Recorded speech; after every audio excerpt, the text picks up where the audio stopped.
সিলেট আন্তর্জাতিক স্টেডিয়ামে 11 বছর পর দ্বিতীয় টি-20তে সেঞ্চুরি তুলে নিলেন এনামুল হক বিজয়। এনসিএল টি-20 ম্যাচে ঢাকার বিপক্ষে খেলতে নেমে খুলনা 180 রানের চ্যালেঞ্জিং স্কোর তুলে ধরে এবং এনামুল হকের অবিশ্বাস্য ইনিংস ছিল দলের মূল শক্তি।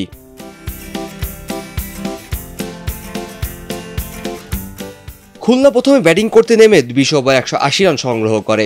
এনামুল হক 67 বলে 101 রানে অপরাজিত থাকেন। তার ইনিংসে ছিল দেখার মতো।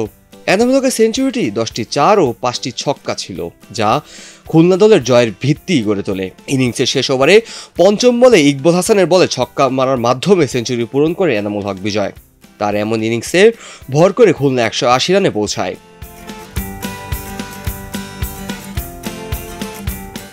এনামুল হকের সেঞ্চুরির পাশাপাশি অধিনায়ক নুরুল হাসান সোহানও গুরুত্বপূর্ণ ভূমিকা পালন করে। 23 বলে 39 রান করে অপরাজিত থাকেন তিনি। তাদের মধ্যকার 89 রানের অবিচ্ছেদ্য পার্টনারশিপ খুলনাকে বড় সংগ্রহ এনে দেয়। রান তাড়া করতে নেমে ঢাকার শুরুটা ভালোই হয়নি।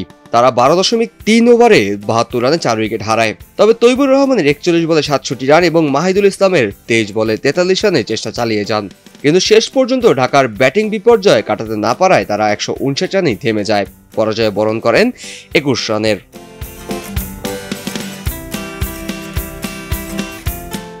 এই জয়ে খুলনা তাদের দ্বিতীয় জয় নিশ্চিত করল, যা তাদের শীর্ষ 4-এ যাওয়ার সম্ভাবনা আরও জোরালো করে। অন্যদিকে সমান ম্যাচে চতুর্থ হার নিশ্চিত করায় প্লে অফের জন্য ঢাকার রাস্তাটি কঠিনই হয়ে গেল। এনামুল হক বিজয়ের পর তার 32তম জন্মদিনটি হয়ে উঠল স্মরণীয়। দীর্ঘদিন পর সেঞ্চুরি পেয়ে একদিকে যেমন ব্যক্তিগত সাফল্য পেলেন, তেমনি দলকে জয়ের পথে এগিয়ে নিতে ব্যাপক ভূমিকা রেখেছেন এই ব্যাটসম্যান। কাজী মোহাম্মদ আরাফাত, কে স্পোর্টস, খবরের কাগজ।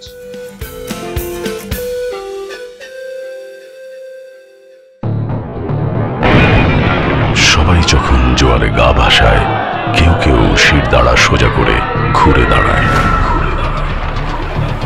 সময় যেখানে প্রতিনিয়ত হার মেনে নিতে শেখায়, কেউ কেউ চ্যালেঞ্জ ছুড়ে দেয়।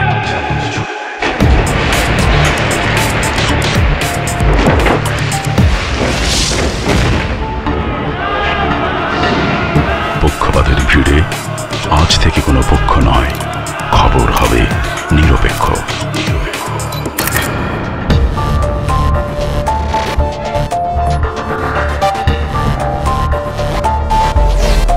বানোয়ার তথ্যবাদ, খবর হবে নিখাদ। ভেঙে গুজবের শিক, খবর হবে নির্ভীক। এলো মুক্ত চিন্তার স্বাধীন দৈনিক খবরের কাগজ। এখন খবর হবে নিখাদ, নির্ভীক।